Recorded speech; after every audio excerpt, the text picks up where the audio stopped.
Oh jadi sekarang kita meditasi di sini ya Pak ya. Aku yang megang pusaka. Jadi supaya kita langsung praktek lah untuk penyatuan energi lah ya. Sampai tonton aku ya. Tuh, insya Allah tugas saya kan di situ. Tugas saya itu datang ke sini itu untuk di situ. Bukan untuk sing lain. Iya. Seneng saya ketemu sama. Iyalah, kita seduluran lah jadi. Lah iyalah. Oke guys, kamu udah lihat apa sebelumnya, baru hari ini saya buatin video kelanjutannya, istilahnya kejadian ini baru semalam. Jadi sebenarnya saya pengen merekam semua kejadian, cuman beliaunya tidak kepengen untuk ada di dalam video, dan beliau lebih ingin untuk berada di belakang layar aja katanya. Tapi sekali lagi kejadiannya setelah tiba di rumah saya, setelah dari kita ketemu di Alfamart, kita balik ke tempat saya karena beliau ini mengajak saya untuk oke lah, kita datang ke tempatmu dan kita melakukan satu proses yang dinamakan proses penyelarasan gitu ya.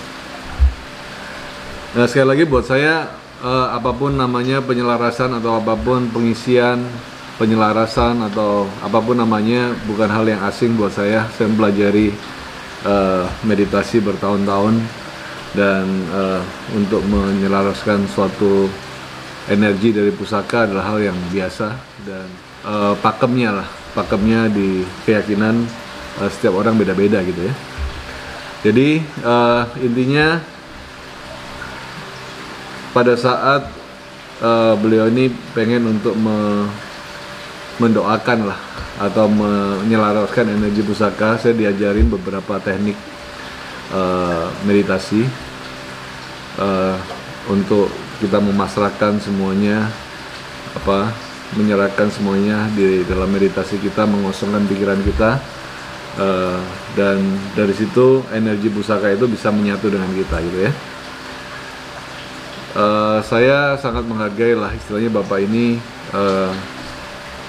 tulus untuk menghibahkan pusaka yang pada akhirnya dihibahkan ke saya dengan tulus tanpa ada istilahnya pamrih atau apapun. Dan saya berjanji untuk merawat pusaka ini sebaik-baiknya, dan saya mau review ke teman-teman ya pusakanya seperti apa. Kalau kita lihat dari warangkanya, ini adalah warangka dari kayu sono keling kalau nggak salah, kayu sono, dan dibuat Gayaman Solo ya. Tapi yang menarik ini pendoknya udah pasti pendok pesanan ya, jadi nggak biasa pendok sebesar ini untuk sebilah betok, karena biasanya pusaka betok biasanya disandangi dengan warangka sendang walikat gitu ya secara umum. Jadi inilah pusaka yang beliau ini hibahkan ke saya, dan terus terang saya juga merasa bersyukur lah istilahnya.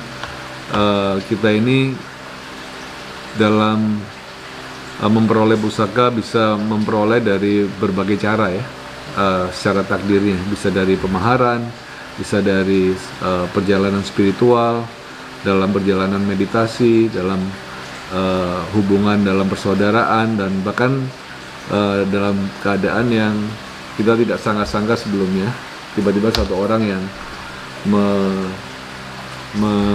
istilahnya menghibahkan tanpa kita sadari gitu ya. Walaupun saya pada awalnya ada satu rasa kecurigaan atau ada rasa waspada secara normal ya, dan rasa ini juga saya utarakan ke beliau pada awalnya. Maaf Pak, saya agak curiga, maksudnya agak waspada. Beliau ini bilang, oh nggak apa-apa, itu wajar, harus seperti itu. Beliau bilang harus seperti itu, karena kita pada dasarnya kita tidak saling mengenal sama sekali, dan kita bertemu di tempat yang kita tidak kuasai, tidak kenal kayak gitu ya. Dan kita perlu lah yang namanya waspada itu. Toh pada akhirnya intinya semuanya berjalan baik.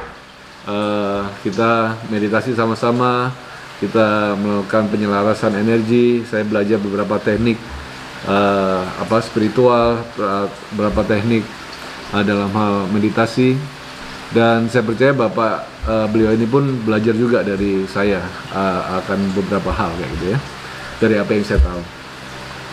Oke, kita review aja. Akhirnya pusaka, saya mendapatkan satu hibah dari seorang yang luar biasa, pusaka betok, yang kita lihat sama-sama isinya seperti apa. Wow, keren.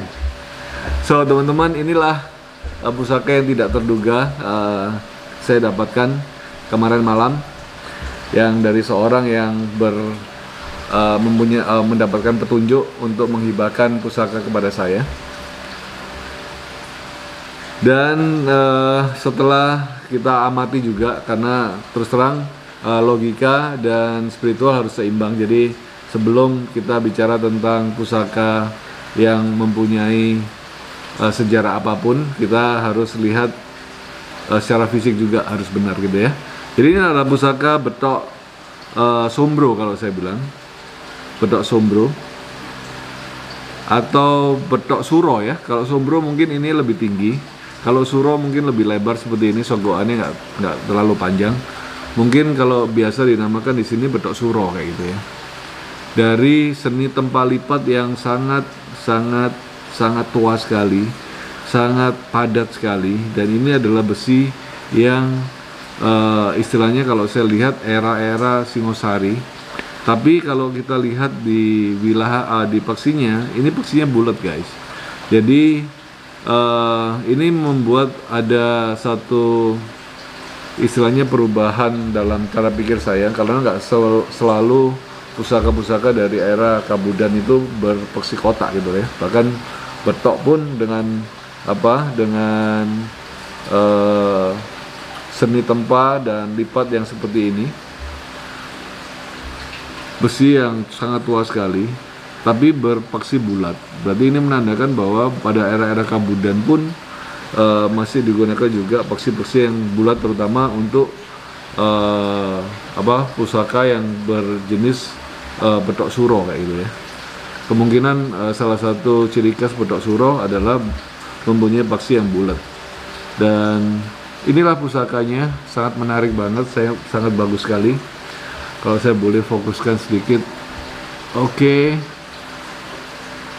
kita bisa lihat seni tempa lipatnya yang luar biasa detail, luar biasa istilahnya luar biasa padatnya, dengan besi kehijauan, besi yang sangat tua sekali.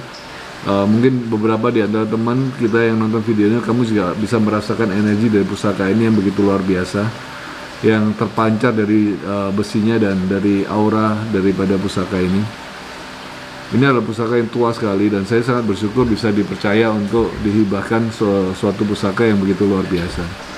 Dan inilah satu kepercayaan yang istilahnya kita nggak duga-duga lah sebelumnya. Dan saya percaya bahwa dalam hidup ini kita akan dipenuhi dengan takdir-takdir atau kejadian-kejadian takdir yang mengejutkan kita ya. Nah ini luar biasa banget, saya sangat bersyukur sekali, dan saya juga mengucapkan terima kasih buat beliau, bapak yang nggak mau juga disebutkan namanya, yang mempercayakan pusaka betok suro ini kepada saya gitu ya. Luar biasa banget. Dan ini salah satu istilahnya saya mengalami salah satu kejadian yang mungkin juga dialami dan dilakukan selama berabad-abad tahun dalam hal menghibahkan pusaka, menurunkan pusaka dari anak ke bapak, dari turunan ke turunan. Dan pada suatu ketika turunannya itu tidak istilahnya tidak cocok dengan terah daripada pusaka-pusaka yang diturunkan, maka pusaka itu akan dihibahkan kepada orang yang bahkan sama sekali tidak ada hubungannya dengan kita gitu ya, sesuai dengan visi dan petunjuk daripada yang mempunyai pusaka itu. Jadi jangan heran kalau kamu tiba-tiba akan dihibahkan pusaka oleh seseorang, atau tiba-tiba kamu ingin menghibahkan pusaka kepada seseorang, karena sebenarnya itulah misteri daripada pusaka gitu ya. Karena saya ingat ada salah satu teman Pak Prasetyo yang selalu berkata bahwa pusaka itu selalu mencari tuannya gitu ya, dan saya percaya itu memang benar. Saya kadang-kadang secara refleks, saya pun kadang-kadang mempunyai suatu intuisi atau bisikan, kalau orang bilang bisikan atau intuisi, untuk menghibahkan suatu pusaka kepada orang-orang tertentu kayak gitu ya, yang kita temui. Nah itu harus kita ikuti kayak gitu ya, karena itulah pusaka itu istilahnya ingin mencari tuannya gitu. Dan itulah yang terjadi juga kepada saya ketika seorang bapak yang hendak menurunkan pusaka kepada anaknya, tapi menurut beliau anaknya ini tidak sanggup untuk istilahnya tidak ada ketertarikan dan tidak ada kesanggupan untuk memelihara atau menjaga suatu pusaka, dan akhirnya pusaka itu secara intuisi juga, secara bisikan juga, secara secara inilah ya, secara petunjuk tiba-tiba dihibahkan kepada saya gitu ya. Dan itulah suatu hal yang menarik dalam dunia Tosan Aji, dan kita harus menerima. Jika kita diberi, kita harus menerima dengan ikhlas. Jika kita memberi pun kita juga harus memberi dengan ikhlas gitu ya.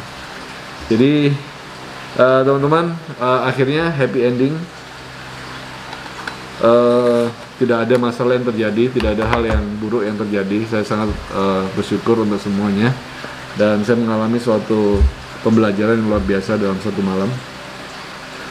Mulai dari perjalanan untuk menemui beliau, sampai belajar dari filsafat beliau, sampai meditasi dan merasakan energi yang kita sama-sama berikan satu sama lain ketika dalam meditasi, juga dalam mengaktifkan aura daripada pusaka ini,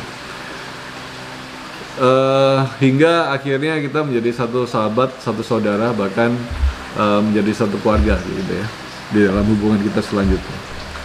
Dan saya percaya bahwa pusaka ini walaupun secara fungsi dia digunakan untuk berperang, untuk